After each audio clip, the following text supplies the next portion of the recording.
ನಿಮ್ಮನ್ನು ಗೆಳೆಯರೆಂದು ಕರೆದಿದ್ದೇನೆ. ಯೋವಾನನು ಬರೆದಂಥ ಶುಭ ಸಂದೇಶ 15ನೇ ಅಧ್ಯಾಯ 15ನೇ ವಾಕ್ಯ. ದೇವರ ಪರಿಶುದ್ಧ ವಾಕ್ಯ. ಪ್ರಾರ್ಥಿಸೋಣ. ದೇವರು ಎಂದರೆ ಎಲ್ಲದಕ್ಕಿಂತಲೂ ಶ್ರೇಷ್ಠ, ಸೃಷ್ಟಿಯ ಎಲ್ಲ ಜೀವಿಗಳಿಗೂ ಒಡೆಯ, ಮನುಷ್ಯರ ಕಲ್ಪನೆಗೂ ಊಹಿಸಲಾರದೇ ಇರುವಂತಹ ಒಂದು ಅದ್ಭುತ ಶಕ್ತಿ. ಅಂದ ಮೇಲೆ ದೇವರಿಗೂ ಮನುಷ್ಯರಿಗೂ ನಡುವೆ ಇರುವಂತಹ ಅಂತರವನ್ನು ಊಹಿಸಲು ಸಾಧ್ಯವೇ ಇಲ್ಲ. ಸಾಧಾರಣ ಮನುಷ್ಯರಾದಂಥ ನಾವು ಒಬ್ಬರೊಂದಿಗೆ ಗೆಳೆತನವನ್ನು ಮಾಡಲು ನನ್ನ ಗೆಳೆತನಕ್ಕೆ ಅವರು ಅರ್ಹರೇ, ಯೋಗ್ಯರೇ ಎಂದು ಯೋಚಿಸುತ್ತೇವೆ.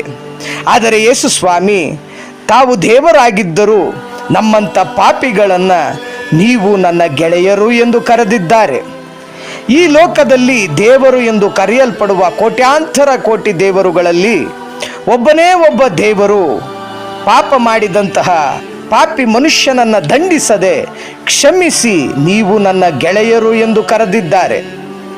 ಅಂಥ ನಿಜವಾದ ರಕ್ಷಕನಾದಂಥ ಯೇಸು ಸ್ವಾಮಿ ಎಂದಿಗೂ ಅಳಿಸಲಾರದಂತಹ ಸ್ನೇಹವನ್ನು ನಮಗೆ ನೀಡಿ ನಮ್ಮನ್ನು ಗೆಳೆಯರೆಂದು ಭಾವಿಸಿದ್ದಾರೆ.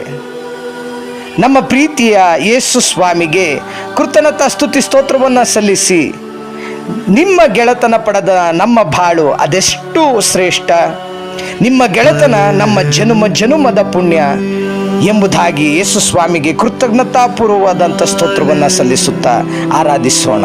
ಆಮೆನ್.